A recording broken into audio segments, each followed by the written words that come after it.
कि नहीं चाहते वंचित के कार्यकर्ता जाने, वो मायने नहीं रखता। लेकिन औरंगाबाद की और महाराष्ट्र की आवाम जानना चाहती है कि युति क्यों टूटी, कैसे टूटी, उसके डॉक्यूमेंट के साथ में, उसके इवेंट के साथ में, वक्त के साथ में, तारीख के साथ में, हर एविडेंस के साथ में इम्तियाज जलील साहब खुलकर सामने आए और बात रखें। अगर वो एक मंच पे आना चाहते हैं तो मैं तो खुली चुनौती दे रहा हूं उनको कि आइए मंच पे और चलते एक गुफ्तगू करेंगे। एमपी साहब से वैसे भी आज तक मुलाकात नहीं हुई, इस बहाने एक मुलाकात कर लेंगे और गुफ्तगू कर लेंगे ऑन द कैमरा आपके सामने। मैं बैरिस्टर साहब को तो ये बोल नहीं सकता हूँ, लेकिन मैंने कहा वो दर्दनाक है और उनके बगल में बैठे इम्तियाज साहब ने बोलना चाहिए था, नहीं अलहज बैरिस्टर साहब वो वैसा मत बोलो, वो कैसा टूटा मैं मेरे को मालूम है, ऐसा बोलना चाहिए। उन्होंने नहीं बोला है तो वो नहीं बोल रहे होंगे तो फिर मुझे तो मेरे पार्टी को डिफेंड करना पड़ेगा, मेरी पार्टी की हकीकत तो सामने लानी पड़ेगी। लोग तो झूठ को डिफेंड करते हैं, मैं हक को ना करूं। और मुझे तो ये सिखा गया है मेरे दिन से कि हक के लिए लड़ते रहो और मैं हक बात के ऊपर अटल हूँ। और मैं जिस फार्मूला ने औरंगाबाद को एक महाराष्ट्र का एमपी देने का फार्मूला दिया है, वो फार्मूला ही सही विकल्प है कि तमाम वंचित घटक और मुसलमान इकट्ठे आ जाए और तमाम वंचित और मुसलमान एक हो जाएंगे। यही फार्मूला है। जैसे औरंगाबाद का एमपी चुन सकता है तो इंशाल्लाह आने वाले दौर का महाराष्ट्र का सीएम भी चुनेगा और आने वाले दौर का मुल्क का पीएम भी चुनेगा। सर, आप लोग देख रहे हैं औरंगाबाद अपडेट्स, मैं हूं अल्ताफ हुसैन। इस वक्त हम लोग जहां मौजूद हैं एक ऐसे प्रवक्ता के साथ मौजूद है जब बोलते हैं खरी खरी बोलते हैं, बिंदास बोलते हैं। बड़े नेता बड़े सवाल। मेरे साथ रियाज अंसारी साहब एसडीएम चैनल के संपादक, मैं Altaf Hussain Aurangabad update sub editor, और फारूक अहमद साहब जो नांदेड़ से बिलोंग करते हैं, प्रवक्ता है वंचित बहुजन अघाड़ी के। अब इनसे हम औरंगाबाद की चर्चा हो, नांदेड़ की हो, बड़े नेता है, बड़े सवाल करेंगे, बड़ी इनसे बात करेंगे कि क्या आखिर मुस्लिम आरक्षण को लेकर जो आज मोर्चा रखा गया, उसके अलावा वंचित बहुजन अघाड़ी के ताल्लुक से जितने भी सवालात है, एमआईएम हो, राष्ट्रवादी हो, कांग्रेस हो, शिवसेना हो, बीजेपी हो, जितनी पार्टियां काम कर रहे हैं, प्रवक्ता से बात करने के बाद पता यह चलेगा कि क्या आखिर इस पार्टियों के साथ में वंचित आने वाले वक्तों में जुड़ेगी या फिर वंचित अपना खुद ही एक अलग मकाम बनाएगी, एक अलग सोच के साथ में वंचित बहुजन अघाड़ी मार्केट में उतरेगी। हमारे साथ मौजूद फारूक अहमद साहब, मैं रियाज सर सबसे कहूँगा कि स्टार्ट कीजिए प्लीज। सर, इससे पहले हमने देखा है कि मीडिया के जराए से असद अली साहब ने एक बयान आया था कि वंचित हमारे से दूर इसलिए हुई, उनकी अपनी गलतफहमी थी या उनकी अनापरस्ती थी या जो भी थी, ऐसा उनका बयान आया था। तो क्या माना जाए कि ये आपने ही उस इत्तेहाद को तोड़ा था या एमआईएम की तरफ से कुछ गलतफहमी हुई थी?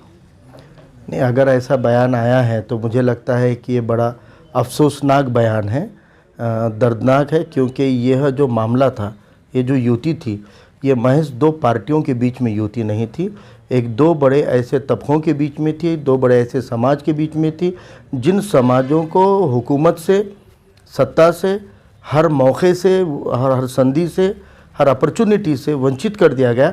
ऐसे दो समाज के इत्तेहाद के ताल्लुक से अगर ऐसी बात उन्होंने कही है तो मुझे लगता है कि ये बड़ी अफसोसनाक बात है, पहली चीज़। दूसरी चीज़ है कि बैरिस्टर असदुद्दीन ओवैसी साहब का हम बड़ा एहतराम करते हैं और वो भी एडवोकेट प्रकाश अम्बेडकर साहब का बड़ा एहतराम करते हैं, वो उनको बड़ा भाई मानते हैं और हम समझते हैं कि ये दोनों भाइयों के अंदर की जो मिठास थी वो महाराष्ट्र के सियासी मुस्तकबिल को तब्दील करने में, परिवर्तन करने के अंदर बड़ी कारगर साबित हो रही थी और उसका नमूना औरंगाबाद की आवाम ने खुद उसका फ़ायदा भी लिया है। उसका इस्तेफ़ायदा जितना औरंगाबाद को मिला है, यही उम्मीद पूरे महाराष्ट्र को भी थी और इस इत्तेहाद को बरकरार रहना चाहिए था।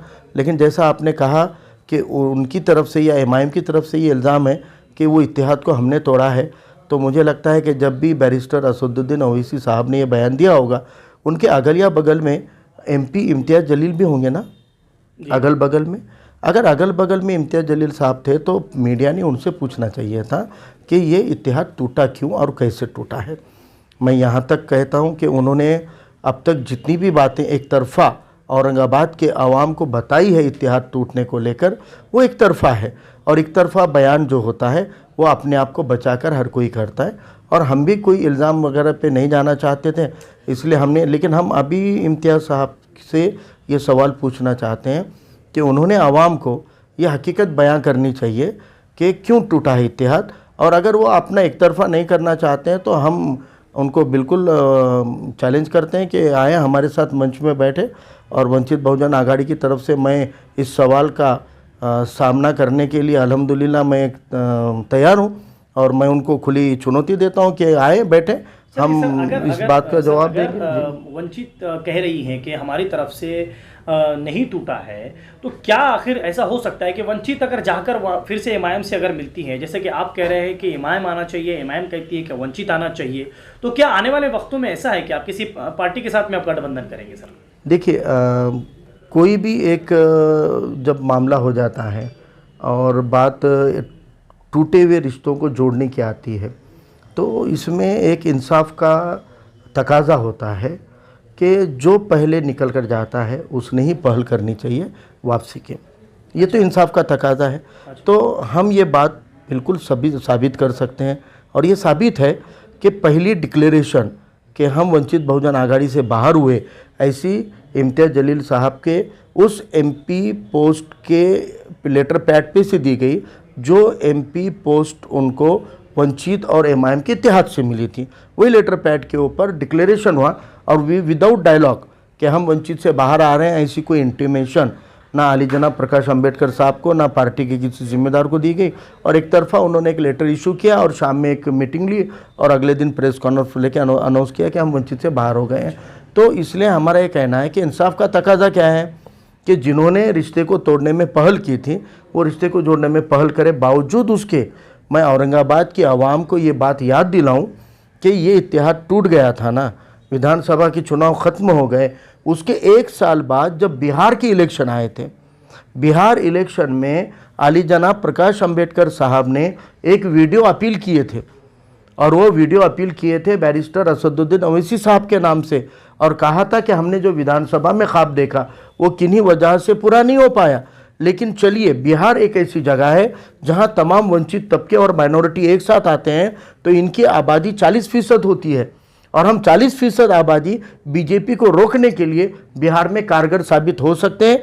क्यों ना हम महाराष्ट्र में क्या अधूरा ख्वाब बिहार में पूरा करें। ऐसी वीडियो अपील एडवोकेट प्रकाश अंबेडकर ने जारी करने के बाद उस अपील को रिस्पांस नहीं आया। ये तो मुझे दादा दादी की कहानियाँ, नाना नानी की कहानियों के जैसे लग रहा है कि कौन सी सीट के लिए युति टूटी, कौन सी सीट वंचित नहीं देना चाह रही थी, या कौन सी सीट पे इम्तियाज़ जलील साहब ने या एमआईएम ने दावा किया।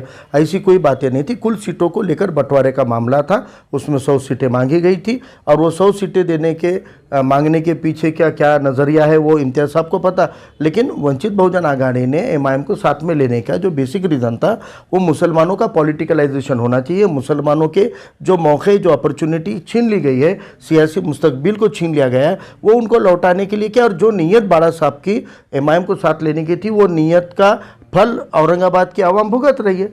अच्छा सर, हम देखते हैं कि इस वक्त यूपी में चुनाव सर के ऊपर है और पूरे देश की निगाह आज यूपी के ऊपर है, तो क्या माना जाए कि आने वाले वक्त में कुछ मतभेद भुलाकर, कुछ तलखियाँ भुलाकर वंचित बहुजन आघाड़ी एमआईएम एक मंच पे आए, एक ताकत के साथ अपनी एक जीत दर्ज कराए, एक अपना वजूद दर्ज कराए?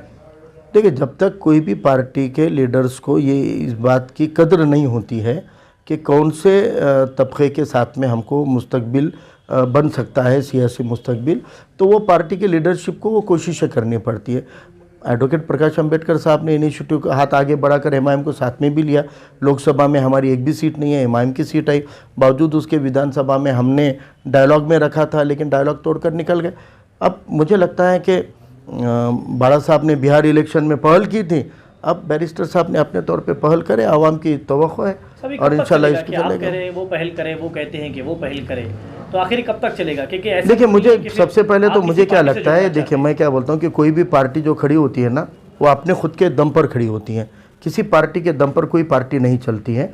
तो उनको उनकी पार्टी में लगता है कि हम अपना खुद के दम पर एक मुस्तकबिल, एक अपना वजूद बना सकते हैं। हमको लगता है कि हम बना सकते हैं। हमारा ये कहना है कि हम वंचित घटकों के लिए, जैसे हम शेड्यूल कास्ट, शेड्यूल ट्राइब और ओबीसी के वंचित समाज के लिए, वैसे माइनॉरिटी में मुसलमानों की भी वंचितों की हम आवाज़ उठा रहे हैं। तो वो भी तबका हमारे लिए हमारे साथ आ रहा है। तो ऐसी है कि लोग जहाँ बैरिस्टर असदुद्दीन ओवैसी जाते हैं, उनके पीछे लाटों की लाट जाते हैं। क्या वंचित उतना अपना वजूद बना पाएगी सर? नहीं, देखिए, हर एक लीडरशिप के अपने फॉलोअर होते हैं, और आली जनाब प्रकाश अंबेडकर साहब जहाँ जाते हैं वहाँ पर भी पूरी लाट आती है, वहाँ पर भी भीड़ आती है। सवाल वो नहीं है, भीड़ के ऊपर से आप इलेक्शन के नतीजों को नहीं निकाल सकते हैं। राज ठाकरे के सभाओं में कम भीड़ नहीं होती है, लेकिन नतीजे क्या आते हैं आपने देखा हुआ। तो सवाल वो सभाओं के ऊपर से किसी भी पार्टी की आप ऊंची नहीं नाप सकते हैं। मुझे लगता है कि पार्टी के जो अज़ाइम हैं और आवाम के लिए जो तड़प है, वक्त लगता है। अब कांग्रेस कई साल पुरानी पार्टी है, भाजपा को कई साल लगे, हमारा काम चालू है। ऐसा तो नहीं है कि आप किसी पार्टी के साथ में एमआईएम के हटकर किसी और पार्टी के साथ गठबंधन करने के लिए आप तैयार है? आप चाहते हैं कि भाई एमआईएम के साथ हमारा गठबंधन ना हो या किसी और पार्टी के साथ में? आप हर पार्टी अपने आप को बड़ा बनाना चाहती है, अपने आप को ताकतवर बनाना चाहती है। गठबंधन एक चुनावी मजबूरी होती है। चुनाव के वक्त में जो तबका अपने साथ नहीं जुड़ा है, वो तबके की कोई संगठन, कोई पार्टी अगर है, उसको कुछ हिस्सेदारी देकर साथ में लेने का काम होता है। यानी एक दूसरे का टिफ़िन शेयर करने का मामला जो होता है, खाना पकाने के पहले का प्लान नहीं रहता है, वो खाते वक्त जो आ गया वो, लेकिन खाना बनाने के पहले हर कोई चाहता है अपना ही टिफ़िन मुकम्मल रहे, हर चीज़ मेरे टिफ़िन में मेरे लिए रहे, औरों को बांटने के जैसा रहे। तो वैसा हमारा भी टिफ़िन हम प्रिपेयर कर रहे हैं इंशाल्लाह वो हिसाब से। सब ठीक है। जैसे कि आप बता रहे हैं कि अब आने वाले वक्तों में महानगर पालिका के औरंगाबाद के इलेक्शन है। अब ऐसा अगर हिस्सेदारी की बात आती है तो आप अगर एमआईएम के साथ मिलकर लड़ते हैं तो आपका बड़ा वजूद बन जाएगा यहाँ पर। तो क्यों ना कि आप ही थोड़ा सा, जैसे आपने कहा कि इंसाफ का तो ये तकाजा है कि अगर ठीक है, अगर वो भी एक दूसरा तकाजा ये है कि आप भी आगे आ सकते हैं, अगर आप जाकर अगर बात करें। वो तो मैं जवाब दे चुका हूँ कि इसके बावजूद भी अली जनाब बाड़ा साहब ने ही वीडियो अपील करके पहल भी की थी और वो पहल को भी रिस्पांस नहीं मिला। लेकिन हम इंशाल्लाह औरंगाबाद में नतीजे कौन बोला नहीं आएंगे, बहुत बेहतरीन नतीजे आएंगे। वंचित बहुजन आघाड़ी खुद यहाँ पर मुस्लिम तबके के अंदर काम कर रही है। मुस्लिम इश्यूज़ के ऊपर पूरे महाराष्ट्र में काम कौन कर रहा है? आप मुझे बताइए कि कांग्रेस एनसीपी की सरकार बनने से पहले इलेक्शन में ये लोगों ने वादा किया था हम आरक्षण देंगे, और आरक्षण देने का वादा करने के बाद 2 साल गुजरने तक कोई सियासी पार्टी मुंह खोलने को तैयार नहीं थी।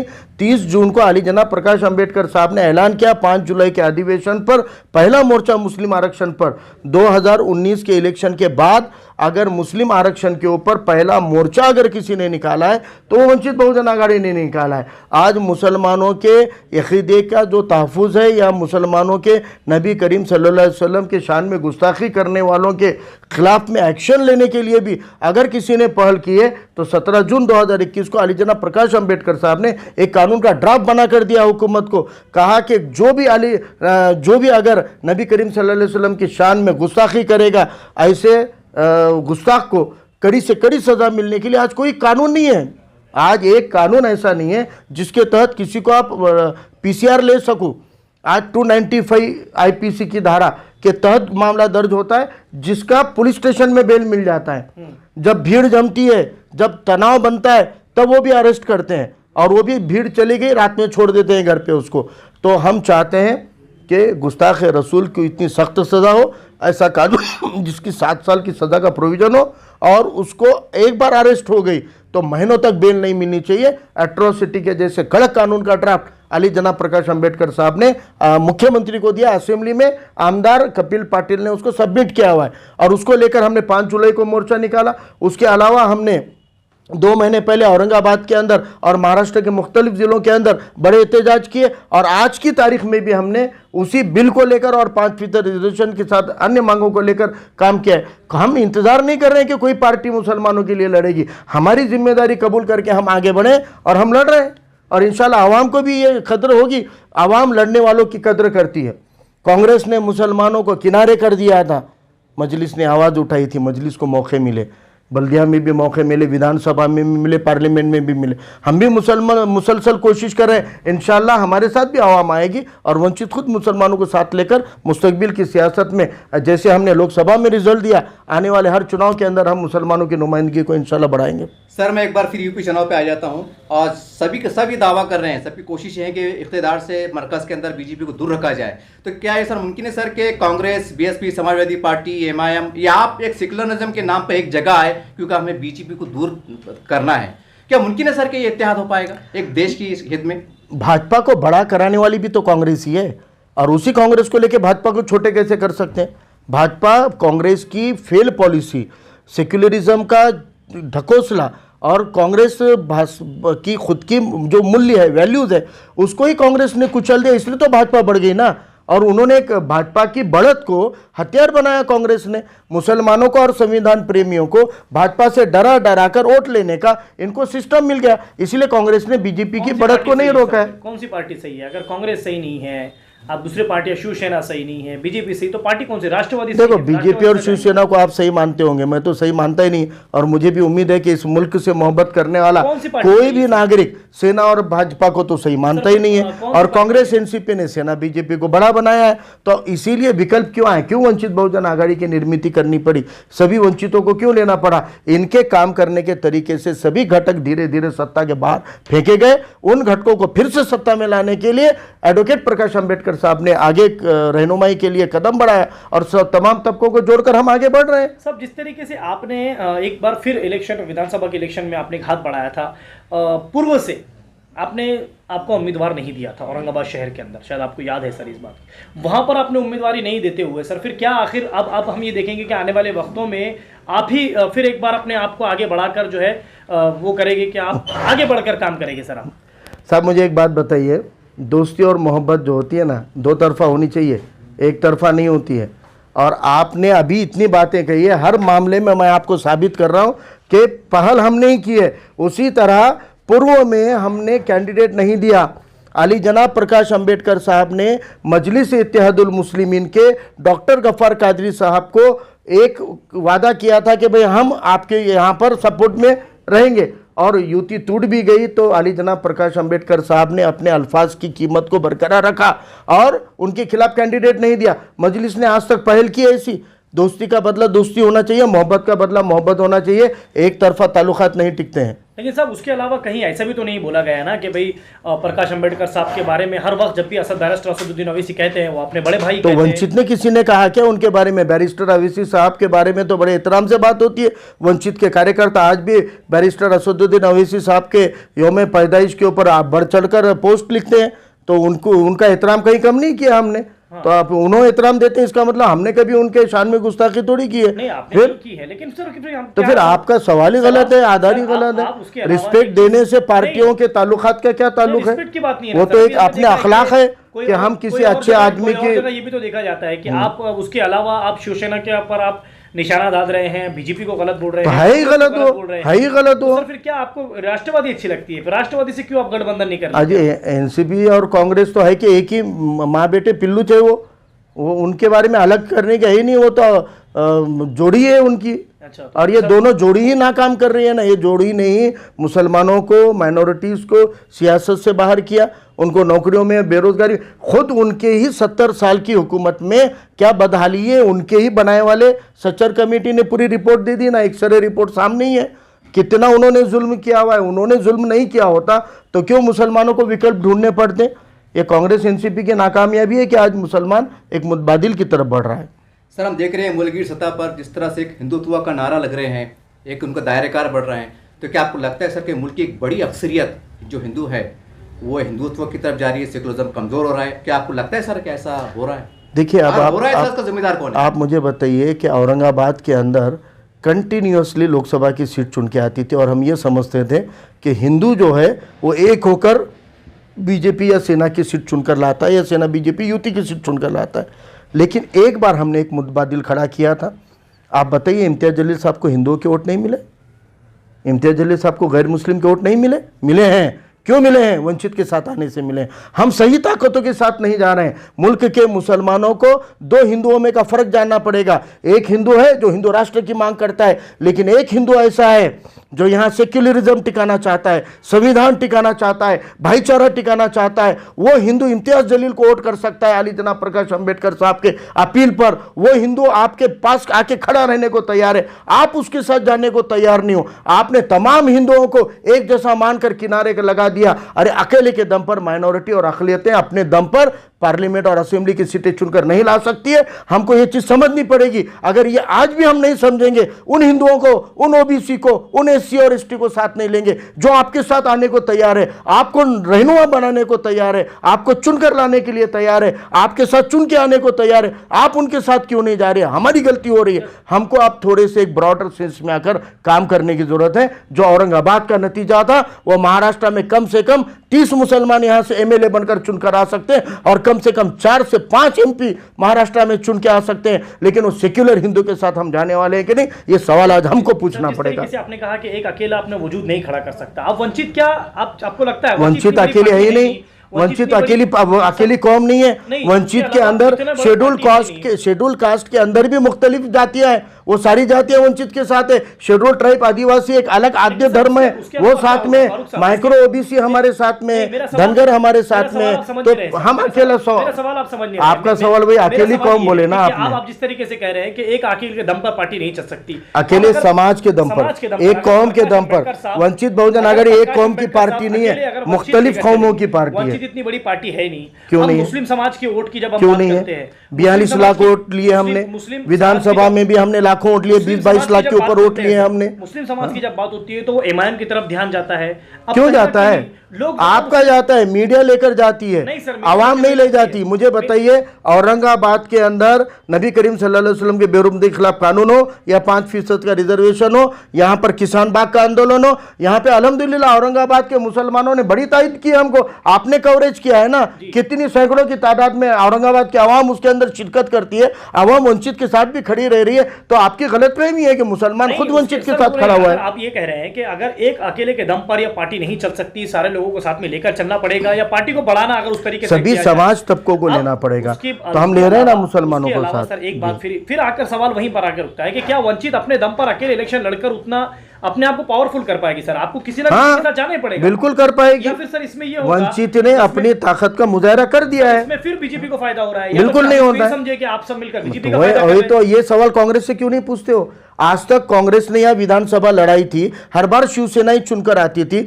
यहाँ हर बार कांग्रेस ने एमपी लड़ाई, हर बार सेना बीजेपी चुनकर आई थी। आपने कांग्रेस को क्यों सवाल नहीं पूछा? आप एक बार इलेक्शन नको लड़ो, यहाँ पे देखते हैं। हम कांग्रेस को आवाम ने नकारा, तब तो मुतबादिल खड़ा हुआ ना। आप सेना बीजेपी को कांग्रेस से नहीं हरा पाए थे, आप सेना बीजेपी को वंचित और मुसलमानों के इत्तेहाद से हरा पाए थे। इसलिए अब मुसलमानों को यह समझना है कि हमको किसी एक पार्टी की, कोई पार्टी के मुसलमान जो है बंदी हुई नहीं है। मुसलमान आज़ाद कौम है। मुसलमानों को जब लगेगा बीजेपी को हराने के लिए एक बड़ी ताकत अगर मुसलमानों से जुड़ती है, वहाँ मुसलमानों ने उस ताकत से जुड़कर बीजेपी को हराना, सेना को हराने की प्रायोरिटी रखनी चाहिए। औरंगाबाद के मुसलमानों ने जो वंचित के साथ इत्तेहाद करके किया था, यही अब मुख्तलिफ ज़िलों के अंदर मुसलमानों की अक्सरियत जाए, वहाँ पर हमको एक दूसरी बड़ी ताकत है जो वंचित है, जो कांग्रेस भाजपा के खिलाफ लड़ रही है, उसको साथ में लेना पड़ेगा। यही फार्मूला है सक्सेस का आपके पास। लेकिन आप जिस तरीके से यहाँ पर गढ़ बना रहे हैं, आप चाह रहे हैं कि यहाँ पर आपकी सीटें आए, महानगर पालिका में आपका वजूद यहाँ पर तैयार हो। सर यहाँ पर रेस में एमआईएम है, राष्ट्रवादी है, शिवसेना है, बीजेपी है, कांग्रेस है, उसमें आप आपकी कैसी एक यहाँ पर अपना एक वजूद बना पाएंगे सर? क्योंकि पहली बार आप यहाँ से लड़ रहे हैं, वंचित पहली बार अपने मैदान में यहाँ पर उतर रही है, सपोर्ट में एमआईएम भी नहीं है, दूसरी दिगर पार्टियां भी नहीं है, आप गठबंधन भी आप किसी के साथ करना चाहते नहीं है अभी, तो फिर कैसे आप आपका वजूद बाकी रखेंगे फारूक साहब यहाँ पर? औरंगाबाद में क्या हो सकता है, ये लोकसभा के नतीजों ने आवाम को दिखा दिया है। हम उसी तर्ज पे वंचित और मुसलमान एक होंगे। हम एमआईएम पार्टी से क्यों जोड़ रहे हो आप? मुसलमानों की मक्तेदारी नहीं है ना। मजलिस जो है वो भारत के पूरे मुसलमानों की या पूरे मुसलमानों के, अकेले मुसलमानों की पार्टी हो ही नहीं सकती ना। कहाँ कहाँ पे मजलिस को कितना % वोट मिलता है, दिगर तबके में है कि नहीं है? तो आप अकेले क्यों एक पार्टी तक महदूद कर रहे हो कौम को? हमको ये कहना है कि कौम इक्वेशन देखेगी, कौम देखेगी कि कौन से प्रभाग के अंदर किसका बेस कितना है, वंचित का खुद का वोट बेस कितना है, और हमारा खुद का भी लीडरशिप यहाँ का जो है बहुत अच्छा डेवलप हो रहा है। आपने देखा है कि हमारे हर एहतजाज के अंदर आप नए नए चेहरे हमारे पास दिख रहे हैं, और आने वाले दौर में इंशाल्लाह आपको एक बहुत ही इनकलाबी बदल जो है वो यहाँ पे देखने को मिलेगा। एक बहुत अच्छी लीडरशिप यहाँ पे औरंगाबाद में सामने आ रही है, वो खड़े रह रही है, और इंशाल्लाह आने वाले दौर में औरंगाबाद में एक मुकम्मल मुसलमानों की नुमाइंदगी करने वाली एक मुकम्मल टीम भी आपको देखने को मिलेगी। और हम आवाम के साथ में, हम एमआईएम के साथ युति करेंगे नहीं करेंगे ये दो नेता ठहराएं, लेकिन हम यहाँ के मुसलमानों को वंचित के इत्तेहाद में लाने की हर कोशिश यहाँ पर इंशाल्लाह हम करते रहेंगे। सर, आप जैसा यूपी में आप देख रहे हैं कि अभिजीत साहब बहुत ताकत के साथ प्रचार कर रहे हैं, और उनकी रैली पश्चिम बंगाल में भी कर रहे थे। देखिए साहब, हजारों लाखों लोग भी आ रहे हैं। मैं आपको ये कहना चाहता हूँ कि एमआईएम की वजह एंट्री हुई, तो क्या आपको लगता है प्रवक्ता के तौर पर कि वहाँ जाने के बाद सेकुलरिज्म मजबूत होगा, एक मुल्क में एक नुमाया तब्दीली देखने में आएंगी, या कमज़ोर होगा? देखिए, मुझे क्या लगता है कि यूपी के पॉलिटिक्स के ऊपर तो मैं बयान दे सकता हूँ, लेकिन यूपी में एमआईएम के मुस्तकबिल के ऊपर मैंने बात नहीं करनी चाहिए। मैं वंचित बहुजन आघाड़ी का प्रवक्ता हूँ, मजलिस का प्रवक्ता नहीं हूँ। लेकिन मुझे ये लगता है कि यूपी के पॉलिटिक्स को ध्यान में रखते हुए वहाँ के आवाम को, अब समाजवादी पार्टी वहाँ की कांग्रेस बनी बैठी है, उनको लगता है कि हम हैं तो अब बीजेपी को खाली हम ही हराएंगे और मुसलमान अपने आप हमारे पास आएंगे। तो समाजवादी पार्टी को इस गलतफहमी से बाहर आना चाहिए। अगर कांग्रेस भाजपा जैसी ताकतों को रोकना है तो समाजवादी पार्टी ने पुढ़ाकर आगे बढ़कर इन तमाम तबकों को साथ में लेना चाहिए। ये एक उम्मीद पूरे मुल्क के मुसलमान भी समाजवादी से और वहाँ के सभी रीजनल पार्टियों से उम्मीद कर रहे हैं। साहब, जैसे कि इमाम के ऊपर हमेशा एक धब्बा लगा रहता है कि बीजेपी की बी टीम उनको कहा जाता है, तो क्या आप आगे ना बढ़ के कि ऐसा तो नहीं है कि आपके ऊपर भी आप बी टीम का एक लक़ब लगाना चाहते हैं, बीजेपी की बी टीम का? बोलता कौन है? धब्बा लगाते कौन है? कांग्रेस के लगाते हैं, कांग्रेस के लगाते। आप मुझे बताइए कि कांग्रेस जो अपनी दुकान चला रही थी, मुसलमानों को हक और इंसाफ न देते हुए अपने खुद के मफाद के लिए कांग्रेस और एनसीपी अपनी दुकानें चला रही थी।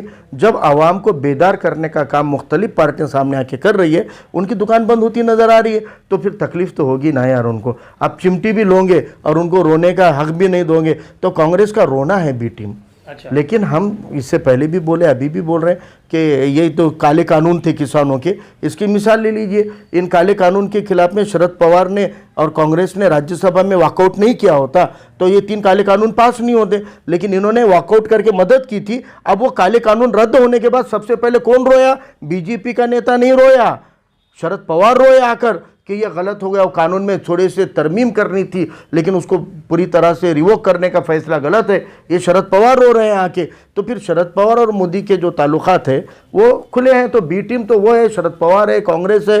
क्योंकि राज्यसभा से जब एनआरसी सीए का बिल राज्यसभा में पास हो रहा था तो वहाँ पे तो मजलिस का तो कोई राज्यसभा में एमपी नहीं है, वंचित का भी नहीं है। तो फिर वहाँ पे मोदी की मदद कौन की है? कांग्रेस राष्ट्रवादी ने वॉकआउट किया, इसलिए तादाद कम हो गई राज्यसभा में, इसलिए वो बिल पास कर पाए। तो खुली मोदी की, बीजेपी की, आरएसएस की बी टीम कांग्रेस एनसीपी है। तो अब वो बोलते हैं, अब आवाम को समझ में आ रहा है कि हमारे मसले उठाने में 2 साल से हुकूमत में आने के पहले मेजॉरिटी मुसलमानों का वोट कांग्रेस ने लिया है, एनसीपी ने लिया है। लेकिन हमको वादा किया इलेक्शन में कि हम पहले महीने अंदर, पहली मीटिंग के अंदर, पहले अधिवेशन के अंदर मुस्लिम रिजर्वेशन लागू करेंगे, और 2 साल से जायद वक्त बीतने के बाद भी नहीं कर रहे। तो आज उनके लिए कौन लड़ रहा है? मुसलमानों के रिजर्वेशन के लिए कौन लड़ रहा है? नबी के शान में गुस्ताखी के खिलाफ कानून के लिए कौन लड़ रहा है? मुसलमान बहुत, आज का मुसलमान बहुत जागरूक मुसलमान है, वो देख समझ के काम करता है। वो सेना बीजेपी को डरने वाला नहीं है, बेखौफ मुसलमान है। मुसलमान के पास खौफ है शिवसेना, खौफ है भाजपा, खौफ है कांग्रेस नहीं है, सिर्फ खौफ है खुदा है। सर ऐसा, अब ये मान लीजिए, अब ऐसा क्या इकदाम होना चाहिए कि एमआईएम और वंचित पुरानी बातों को, पुरानी तलखी को भूलकर एक जगह आ जाए? आप क्या मतलब, ऐसा कौन से इकदाम होना चाहिए अवीसी साहब की तरफ से, इम्तियाज साहब की तरफ से, या अपने प्रकाश अम्बेडकर साहब की तरफ से? ऐसे क्या बयानात आना चाहिए? ऐसे किस तरह से मीटिंग होना चाहिए? कौन से लोग इन्वॉल्वमेंट होना चाहिए ताकि ये इत्तेहाद फिर एक बार दोबारा पूरी ताकत के साथ अब ये सवाल का जवाब तो मुझे लगता है कि बेहतर इम्तियाज जलील साहब से पूछा जाना चाहिए। क्योंकि जितनी हथौड़ियाँ यानी सीटें मांगनी चाहिए वंचित के मीटिंग में, लेकिन सीटें मांगी जाती थी प्रेस कॉन्फ्रेंस में। तो जितनी भी हथौड़ियाँ बैठी है उस ताले को, यूती के ताले को तोड़ने के लिए, तो वही बेहतर जवाब भी दे सकते हैं कि भाई अब ये ताले को जोड़ने का काम कैसा करे, फिर से बंधन में लाने का काम कैसा करे। और मैं तो कह रहा हूँ ना कि वंचित और मजलिस की आवाम जानना चाहती है, एमआईएम के कार्यकर्ता जानना चाहते हैं कि नहीं चाहते हैं, वंचित के कार्यकर्ता जानना है, वो मायने नहीं रखता। लेकिन औरंगाबाद की और महाराष्ट्र की आवाम जानना चाहती है कि यूती क्यों टूटी, कैसे टूटी, उसके डॉक्यूमेंट के साथ में, उसके इवेंट के साथ में, वक्त के साथ में, तारीख के साथ में, हर एविडेंस के साथ में इम्तियाज जलील साहब खुलकर सामने आए और बात रखें। अगर वो एक मंच पे आना चाहते हैं तो मैं तो खुली चुनौती दे रहा हूं उनको कि आइए मंच पे और चलते एक गुफ्तगू करेंगे। एमपी साहब से वैसे भी आज तक मुलाकात नहीं हुई, इस बहाने एक मुलाकात कर लेंगे और गुफ्तगू कर लेंगे ऑन द कैमरा आपके सामने। इम्तियाज साहब के बार-बार इम्तियाज साहब का नाम आ रहा है, तो आप ही टॉपिक ला रहे हो। आप जब टॉपिक यूती टूटने का लाओगे तो टॉपिक तो आएगा ना रियाज साहब। वो हाँ, अवीसी साहब एक दमखम रखते हैं, सुप्रीम लीडर है। प्रकाश अम्बेडकर साहब अपनी एक ताकत रखते हैं, ठीक है। इम्तियाज वो ऐसे भी तो हो सकता था कि प्रकाश अम्बेडकर साहब अभी साहब को बोलते साहब की है, आपके एमपी साहब को थोड़ा बोले ना। बिहार में प्रकाश साहब ने खुद होके बोले ना कि जान दो जो महाराष्ट्र में नहीं हुआ बिहार में करेंगे बोल के। बड़े भाई ने बोले ना, छोटे भाई ने सुनना ना। अब छोटा भाई भी जाए, वो दोनों भाइयों में छोड़ दो ना, वो दोनों भाई करेंगे, लेकिन हम इत्तेहाद समाज का कर सकते हैं। इस बहाने से वंचित के तमाम घटक और मुसलमान घटक, ये दो समाजों में दोस्ती कराएंगे, दो समाज की इंशाल्लाह युति कराएंगे। आपके बोले का मकसद ये साहब कि ये वंचित का जो गठबंधन टूटा, इसका पूरा श्रेय जो इम्तियाज अली साहब को जाता है, एक तरह का इस्लाम कहिए या आपका ख्याल कहिए। अब उन्होंने प्रेस कॉन्फ्रेंस में आपने जो कहा कि वंचित ने तोड़ा है, तो मैं बैरिस्टर साहब को तो ये बोल नहीं सकता हूँ, लेकिन मैंने कहा वो दर्दनाक है, और उनके बगल में बैठे हुए इम्तियाज साहब ने बोलना चाहिए था, नहीं अलहज बैरिस्टर साहब वो वैसा मत बोलो, वो कैसा टूटा मैं मेरे को मालूम है, ऐसा बोलना चाहिए। उन्होंने नहीं बोला है, तो वो नहीं बोल रहे होंगे, तो फिर मुझे तो मेरे पार्टी को डिफेंड करना पड़ेगा, मेरी पार्टी की हकीकत तो सामने लानी पड़ेगी। लोग तो झूठ को डिफेंड करते हैं, मैं हक को ना करूं, और मुझे तो ये सिखा गया है मेरे दिन से कि हक के लिए लड़ते रहो, और मैं हक बात के ऊपर अटल हूँ, और मैं तो आमने सामने बैठने को तैयार हूँ उसमें। अच्छा सर, एक मेरा आखिरी सवाल ये आपसे, ये एक आखिरी सवाल है हमारा सर, क्या आखिर अगर आपकी नज़रों में राष्ट्रवादी सही नहीं है, आपकी नज़रों में कांग्रेस सही नहीं है, आपकी नज़र में शिवसेना सही नहीं है, आपकी नज़र में बीजेपी सही नहीं है, तो फिर सही कौन है आपकी नज़र में? तो आप जिसने साफ कहते हैं सर कि हमारे मैं आपको कह रहा हूं कि पिछले 40 साल से महाराष्ट्र में औरंगाबाद में कोई मुस्लिम एमपी चुन के नहीं गया था। 20 साल से महाराष्ट्र में, अंतुले का एक एक्सेप्शन छोड़े तो 20-25 सालों में महाराष्ट्र से कोई एमपी चुन के नहीं गया था। 1.25 करोड़ से ज़ायद आबादी महाराष्ट्र में रहती है मुसलमानों की, बावजूद उसके हमारा एक नुमाइंदा पार्लियामेंट में नहीं था। जिस फार्मूला ने औरंगाबाद को एक महाराष्ट्र का एमपी देने का फार्मूला दिया है, वो फार्मूला ही सही विकल्प है कि तमाम वंचित घटक और मुसलमान इकट्ठे आ जाए और तमाम वंचित और मुसलमान एक हो जाएंगे। यही फार्मूला है। जैसे औरंगाबाद का एमपी चुन सकता है, तो इंशाल्लाह आने वाले दौर का महाराष्ट्र का सीएम भी चुनेगा और आने वाले दौर का मुल्क का पीएम भी चुनेगा। सर एक फिर दिमाग में एक और आया, कितनी सीटें? आखिरी था ना सवाल आपका, कितने भी पूछो मैं तैयार हूँ। जी आखिरी, इसके बाद सवाल होगा सर जी। आप महानगर पालिका में सर कितनी सीटें ला रहे हैं? मतलब कितनी सीटें लड़ा रहे हैं? सीटें आपकी आ रही है चुन के? आपको अब देखो, मैं तो नजूमी नहीं हूँ, मैं तो ज्योतिषी पंडित नहीं हूँ, और ना तो मेरे पास तोता है जो बोल देगा। लेकिन मैं आपको ये कहता हूँ, मैं ये कह रहा हूँ आपको कि हम ज़्यादा से ज़्यादा सीटें, कितनी सीटें, ज़्यादा से ज़्यादा सीटें चुनकर लाने के लिए तो सर दावा कर रही है कि हम महापौर ला रहे हैं। अब देखो, अब मैं ये नहीं बोलता हूँ, लेकिन मैं आपको इतना जरूर बोलता हूँ कि वंचित बहुजन आघाड़ी के सिवाय यहाँ पे कोई भी गठबंधन महापौर नहीं दे सकेगा। इतनी इंशाल्लाह तादाद हमारी रहेगी कि हमको साथ लिए बिना किसी को यहाँ का मेयर देना नहीं जमेगा।